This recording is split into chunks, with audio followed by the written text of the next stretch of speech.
Now that we've gone over how to write a full bag class, let's actually do a code demo of that as well. It might not be exactly to the T with what I have in the slides, but we'll go along with it. So I have an empty Java file right here, and I have saved this as a bag.java file. So the first thing that we have to do is import our Java library to have its basic functionality. And I told you that the first thing that we need to do is declare our class, which you should already be quite familiar with. And I like to put this comment in so that I don't confuse myself with the curly braces. So the very first thing that we need to do is that we need to be able to declare our fields. So some of the fields that we defined was, we had color. So private string color. Other thing is that we had an integer that would keep track of how many items we're allowed to have inside the bag. And another one was, you don't really have to focus on this one. I just added in to spice it up a bit, but we want to know the list of items that are stored inside our bag. This is actually an array. I'm just calling it a list because you might be Python programmers, but for technicality's sake, this is actually an array and not a list, but I'll just call it a list in this case. And then we want to know the brand name of it, so I'm just going to say private string brand name. And once again, I'm just declaring these, and I'm not going to initialize them until I get to the constructors. So now we're going to get to the constructors. So I told you it's going to be public, and we don't provide a return type, and we don't say that it's static, especially for a constructor. And the name of the method is the same as the name of the class, so I call it bag, and I want to create a default constructor first. So here, I don't take anything in, so I said my color is going to be brown. Honestly, you could set it to be red. I don't really care. I just said Louis Vuitton usually is a brown bag. That was kind of the thing here. And then I'm going to be saying my num items is going to be 10. And you don't have to know this, but this is how I initialize my array or list in this case. And then my brand name, I'm just going to say it's going to be Louis Vuitton, but you could say it's Prada for all I care. And then now let's overload a method where we create another constructor bag, but then we're going to be able to take in arguments. So in this case, I just want to take in arguments to set my color, my number of items, and my brand name. So what I'm going to do is say string C, int n, and string b, the first letter of each variable. So here I set my color is equal to C, my num items is going to be equal to n, and then my brand name will be equal to b. Awesome. And then I have to just initialize my empty list or my empty array, but you don't have to know what this is just yet.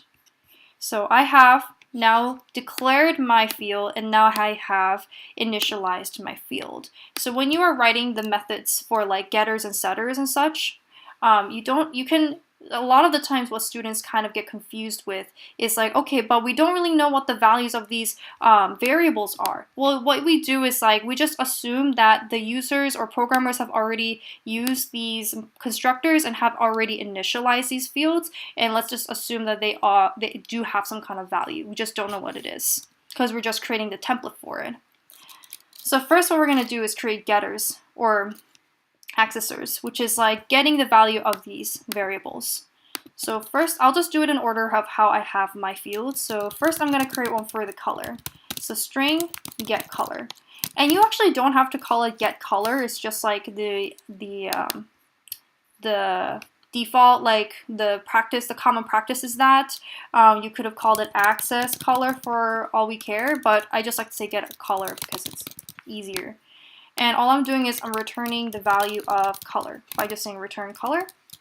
The next thing is that I want to be returning num items. So it's public and my return type is an integer, and I'm going to say get num items. Once again, your method name doesn't really matter, but this is just a convention. But the variable name here does matter. And then we have the get items, which is going to return us an array or a list of items, and I'm just going to say return items.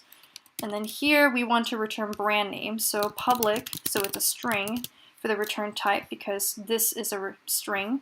And then we're going to say get brand name and return brand name. So these are all the variable names that we have declared up here. Now let's create setters or manipulators, which is reassigning new value to our fields. Once again, they're all going to be public, but we're not going to be returning anything, so we're going to say it's void. And we're going to say it's set color. And in this case, we do have to we need to pass in argument so that we know what that new value is going to be. So in this case, I'm just going to say string C, and we're going to reassign the variable color to be this new value C. Same thing here, public void, and we're going to get the setter for num items, so set num items, and this is going to be an integer n. Num items is equal to n, and then we want to set one for items.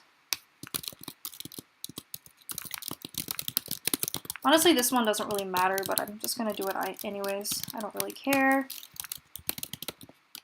And then we have one for brand name, set brand name.